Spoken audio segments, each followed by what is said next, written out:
مال کو اللہ کی راہ میں کتنا خرچ کرتے ہیں. رب کی دی ہوئی نعمت کیا ہم رب کے نام پہ خرچ کرنے کے لیے تیار ہیں؟ رب کے نام پر قربان کرنے کے لیے تیار ہیں؟ کیا جس رب نے ہمیں مالدار بنایا، ہمیں وسعت دی، ہمیں دولت دیا، کیا ہم اس رب کی رضا کے لیے، اس کے محبوب کی خوشنودی کے لیے، اسی کے دیے ہوئے مال کو کیا ہم اس کی راہ میں خرچ کرتے ہیں؟ شاید کہہ رہا ہے جو کچھ تمہارے پاس ہے، جو تم رکھا ہو، جو تم نے کمایا ہے، محنت تم نے کی ہے، دینے والا وہ رازق ہے، دینے والا وہ خالق ہے. خدا کو بھول گئے لوگ فکر روزی میں، خدا کو بھول گئے لوگ فکر روزی میں. خیال رزق تو ہے، رزاق کا خیال نہیں. حضرات محترم، آج ہم اسی پر گفتگو آپ سے کریں گے. آج ہم اسی پر بات کریں گے کہ اللہ نے جو ہمیں مال و دولت دیا ہے، کیا ہم اس کی راہ میں خرچ کرتے ہیں؟ آج ہم کما کے اکٹھا کر رہے ہیں، پونجی بنا رہے ہیں، بیلنس بنا رہے ہیں، اور کل ہم چلے جاتے ہیں. اسی مال کو ہماری اولاد اس سے فائدہ بھی حاصل کرتی ہے، اور وہ اولاد اگر نیک ہوتی ہے تو اسی کو مال کو راہ خدا میں خرچ کر کے وہ نیک بنتا ہوا نظر آتا ہے، صحیح بنتا ہوا نظر آتا ہے. ہم نے کمایا، ہم نے محنت کی، ہم نے مشقتیں اٹھائی، دن بھر ڈیوٹی کیا، مال اکٹھا کیا، لیکن ہمیں توفیق نہیں ہوئی کہ ہم اس مال کو راہ خدا میں خرچ کریں، اور چھوڑ کے چلے گئے. اور اللہ نے اسی اولاد کو توفیق دے دی، اور وہی اولاد اسی مال کو راہ خدا میں قربان کر کے سخی کہلانے لگتا ہے. خود آپ نے دنیا میں محنت کیا، آپ نے کنجوسی کی، لیکن اس مال کو راہ خدا میں خرچ نہیں کیا، لیکن اللہ نے اولاد کو توفیق عطا فرمائی، اور پھر اس نے اسی مال کو کمایا. آپ نے تھا، زمین خریدی آپ نے تھی، پلاٹ آپ نے خریدا تھا، کار بنگلے آپ نے خریدے تھے. آج آرام تیرے بچے کر رہے ہیں، اور آپ نے اس مال کو جمع تو کیا، لیکن اس مال کو راہ خدا میں خرچ نہیں کیا. وہی اولاد اس مال کو خرچ کرتے اللہ کی بارگاہ میں حسنودی حاصل کرنا. کیوں نہیں؟ جب آپ کما رہے ہو، آپ محنت کر رہے ہو، تو اس مال کو راہ خدا میں آپ خرچ کرو، تاکہ آپ کا بھی نام سخاوت میں آ جائے. آپ سخی کے لسٹ میں آ جاؤ، آپ کو اللہ تعالیٰ سخاوت کے درجے سے نواز دے. کیوں آپ کنجوسی کر رہے ہیں؟ پھر میرے دوستو، جس رب نے تمہیں دیا ہے، وہ رب اپنے گھر کے لیے، اپنے غریب بندوں کے لیے، اپنے مجبور بندوں کے لیے، اپنے لاچار بندوں کے لیے تم سے کہتا ہے کہ تم دیے ہوئے میرے مال سے میری راہ میں قربانی کرو، خرچ کرو. تو آپ کیوں کوتاہی کر رہے ہیں؟ ربنا لن تنالوا البر حتى تنفقوا مما تحبون. جو کچھ تیرے پاس ہے، اگر اللہ کے محبوب بننا چاہتے ہو، اللہ کے برگزیدہ بننا چاہتے ہو، تو اس مال کو جسے رب نے تجھے دیا ہے وہ میرے راہ میں خرچ کرو. تم ہمارے محبوب بن جاؤ گے، ہم تم سے محبوب محبت کرنے لگے. کیوں نہیں کرتے خرچ؟ آخر کیوں ہم پکڑ کے بیٹھے ہیں؟ آج آپ اپنی نگاہوں کو اٹھا کر کے دیکھیں، اپنے ماحول کا مشاہدہ کریں. ہمارے معاشرے کا جائزہ لیا، اپنے محلے، اپنے پڑوس، اپنے شہر میں دیکھیں. باپ نے محنت کی، مشقت کی، ایک ایک پیسے اکٹھا کیے، آج بیٹا اسی مال پر عیش کرتا ہے اور راج کرتا ہوا نظر آتا ہے. باپ دنیا میں اسے ہی جمع کر کے چلا گیا، خالی ہاتھ کچھ نہیں کر سکا. کیوں؟ دیا ہوا سب کا تھا.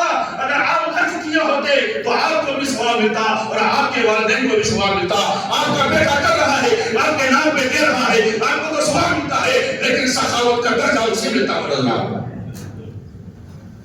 تو پڑھ رہے اللہم صلی علی سیدنا حبیبنا مولانا محمد بارک سلیم صلاۃ والسلام علیک یا رسول اللہ صلی اللہ علیہ وسلم. مسجدوں میں کام چل رہا ہے میرے دوستو، بے شمار آپ دیکھ رہے ہیں کتنا زور شور سے اپنی مسجدوں میں کام چل رہا ہے. نوجوان محنت کر رہے ہیں، کمیٹی کے ممبران محنت کر رہے ہیں، آپ بھی تعاون کر رہے ہیں. لیکن میں آپ سے گزارش کروں گا، جتنی تعاون ہونی چاہیے اس حساب سے 100% تعاون نہیں ہو پا رہا.